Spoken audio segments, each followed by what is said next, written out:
Hey there, kids. This is chapter 21 in the Oddmire book 1, The Changeling.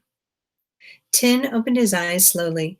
The world sounded very far away, muffled and dim as if he were viewing it not through his own eyes, but through a long, foggy tunnel. As the haze gradually cleared, his senses came back into focus. All around him, the forest was gray and cold and unfamiliar, and then abruptly, his vision was eclipsed by a face. He blinked. In front of him stood the strange little bearded man from the Oddmire, his expression a cluster of relief and panic and sadness and urgency, all at once. Tim began to feel dizzy, just trying to take them all in. He pushed himself up stiffly. Cole was seated a few feet away, looking equally groggy and rubbing his arm. "Where are we?" asked Tin. "I don't know," Cole admitted. "I had a dream." Tim hesitated. "I had a dream Mom came for us, but then we were running." He shook his head. "Where are we? It's so dark." "Watch out, there are thorns all over," Cole began, but his warning came too late, and Tin sliced his forearm on a nasty barb as he stretched. "Ouch!" He pulled his arm back. The vine behind him was as thick as his leg, and the thorns were like bowie knives. All around them, the forest seemed to have been overtaken by the nasty plants. Across from Tin, Cole winced. He held up his own arm, where a matching line of red had already been inscribed. "It got me too." "How did we get here?" said Tin. "The last thing I remember is the Queen." Cole shrugged. "Candlebeard?" said Tin. Did did you did you rescue us?" A strange little man shuffled his feet. He nodded and then shook his head. His brow was wrinkled into a tortured knot, and his lips were tight. "He's probably embarrassed because he's the reason the Queen of the Deep Dark caught us in the first place," said Cole. Candlebeard looked as if he had swallowed a toad. "Wait a minute. You didn't lead us to the witch on purpose, did you?" Candlebeard shook his head no, but he didn't look any less wretched about it. From within his beard, his candle sputtered. "It doesn't matter now," said Tin. "He came back for us." "Why did you come back for us?" said Cole. The hinky punk's shoulders drooped. He took a long, slow breath. He was ready. He reached into the hollow of his beard. His weathered fingers pressed right through the candle flame, and when he brought them out again, they were cupped as if holding a delicate butterfly. From his hands issued wisps of smoke. Tin and Cole watched in stunned silence as Candlebeard released his fingers. The little ball of smoke curled and dipped and spun as if it were alive. It slowed as it formed into foggy shapes. The boys leaned in, staring. From the living smoke emerged images, a silken vision of half a dozen bearded figures. "The other hinky punks," Tin said, his breath scattered. The vision, and he had closed his lips quickly. Candlebeard gently scooped another puff of smoke into the dark clearing. It swam in midair until a new picture formed. Now there were just two larger figures standing over what appeared to be an infant. The figure on the left was very familiar. "Is that you?" whispered Cole. "Did you have a little bearded baby?" Candlebeard's eyes shone wetly as he sighed, lost in the memory. The delicate child of smoke lay still, its candle unlit. Above the infant, the cloudy vision of the hinky punk reached into his beard and plucked out a smoky miniature candle. The figure across from him did the same, and tenderly the two touched their flames together to light the third. They tucked the flickering candle into the infant's downy beard, and at once the baby's chest rose and fell, its tiny fingers wiggling. The apparition was already beginning to dissipate into the darkness. Before it had faded completely, the boys watched the cloudy Candlebeard lift his child in his arms, his face alight with joy. Candlebeard sat staring blankly at the empty air long after the images had vanished. Tears hung to the creased corners of his eyes. You looked very happy, Tin said, breaking the silence. Candlebeard nodded miserably. What happened to your son? Said Cole. Was he taken away from you? Again, Candlebeard nodded. The tears rolled down his cheeks and nestled into his bristly mustache. That's why you came back for us, is it? Said Tim. You lost your child to the witch, and you didn't want her to take us too? Candlebeard's flame spat and flickered as the tears made their way down into his beard. He screwed his eyes shut and turned away. Thank you, said Cole. Candlebeard shook his head and waved them off, batting away the gratitude. He sniffed and wiped his face on one arm, pulling himself together. He gave the boys one more pained glance and, without further warning, began to wind his way between and through the labyrinth of inky black briars again. Wait, slow down, Cole said, jumping to his feet. He pushed himself up and darted after the hinky punk. The vines climbed higher and higher around them as Cole trailed behind Candlebeard and Finn following at his brother's heels. Shortly, they were not walking a trail at all, but crawling through spiral archways and claustrophobic tunnels of the pernicious plants. What little light made it through the brambles arrived, sliced into thin ribbons. The flicker of Candlebeard's candle bobbed ahead of them, farther and farther in the distance. Fable was feeling a lot of things. She was feeling fur and paws and a tufty tail. Yep. But she was also feeling guilty and worried and flustered. A peculiar smell lingered in the air, and part of Fable's mind kept telling her that it was important for some reason, but the rest of her mind was having trouble concentrating. Being an animal was very distracting.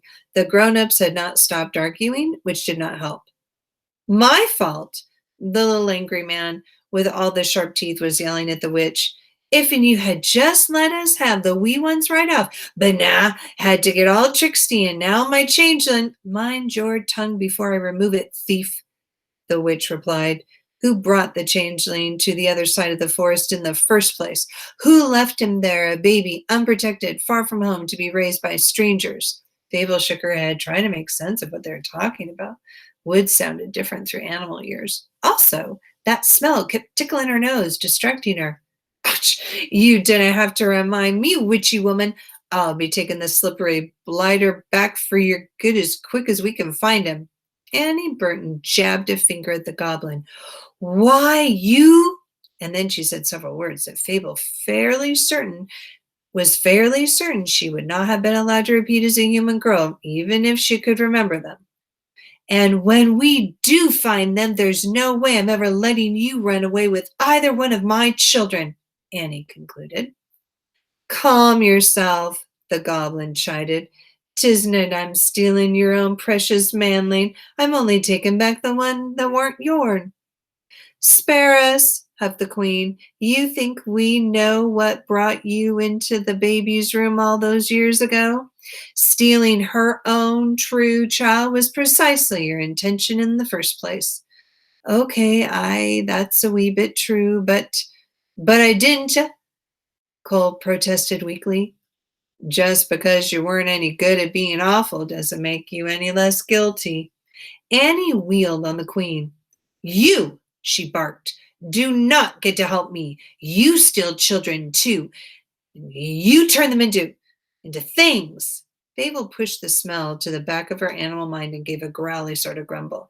The adults were talking about her now, she could tell. She plodded forward on all fours while Annie railed at the queen. I saw you do it, Annie continued. There, that's her right there, that poor girl. Annie was pointing right at Fable, who turned her shaggy head sideways at the woman. Don't lie. You would have done the same to my boys if I hadn't stopped you. Admit it. The girl is not your concern, said the queen.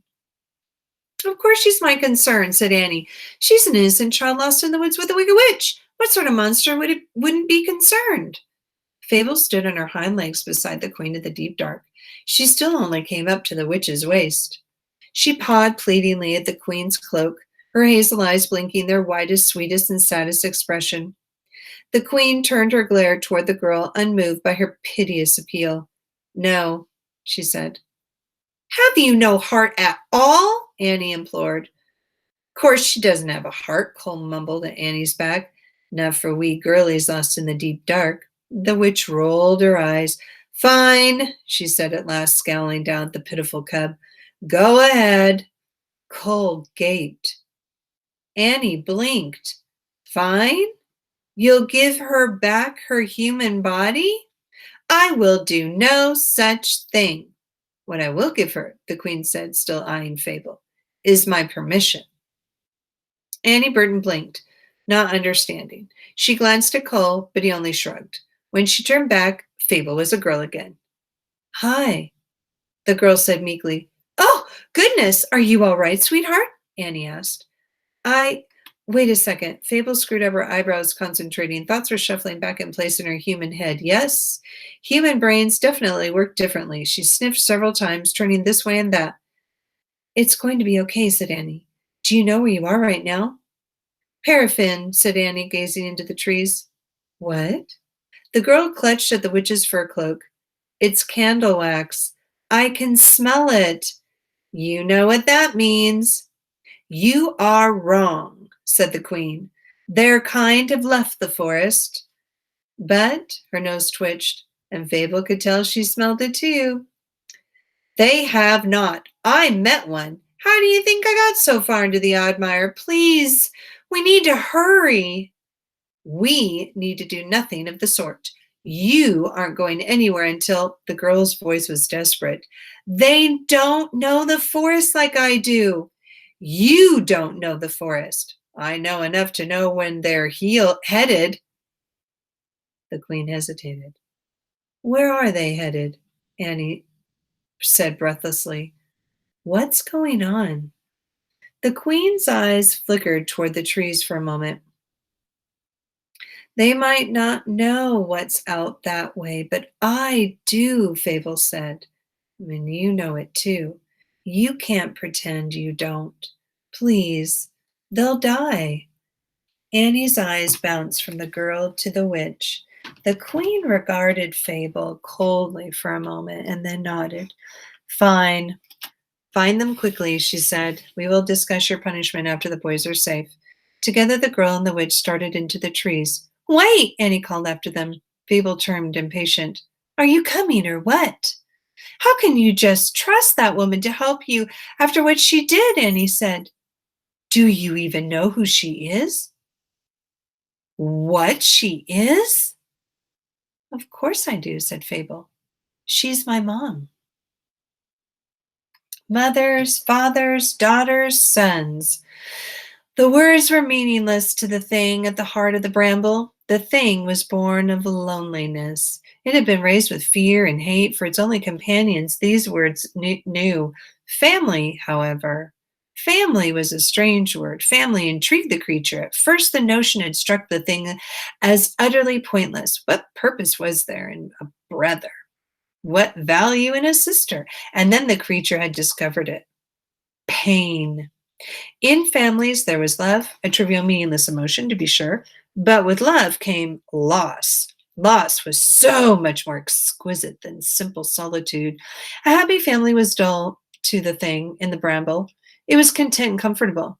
When one tore a family apart, however, their pain would blossom. The suffering of a child ripped from its parents was misery tenfold. Anything the creature had known inside its perpetual prison, and it was delicious. The thing had found a feast of torment in breaking apart families in its new forest home. The fair folk had been especially delectable. The delight came from their magic. The thing recalled fondly the taste of their magic, the sensation of it filling the thing's senses. It sighed. But then gradually the fair folk had left the wildwood. The thing had been forced to satisfy itself with baby birds fallen from their nest, wolves separated from their packs, a doe who lost her fawn, a meager existence over the years. These two fell into the clutches less and less frequently. The thing in the heart of the bramble was hungry. A vine beneath it trembled. The thing stiffened, the ragged cloak of shadows that defined the thing's bulky form shivered in excitement. Something had been caught. The creature closed its eyes to feel its victim's panic rippling through the forest. A child. Good. Children were the best at fear. A wave of energy snapped through the vine like an electric current, and the creature's eyes shot open. This was no fledgling fawn. The thing's heart began to race.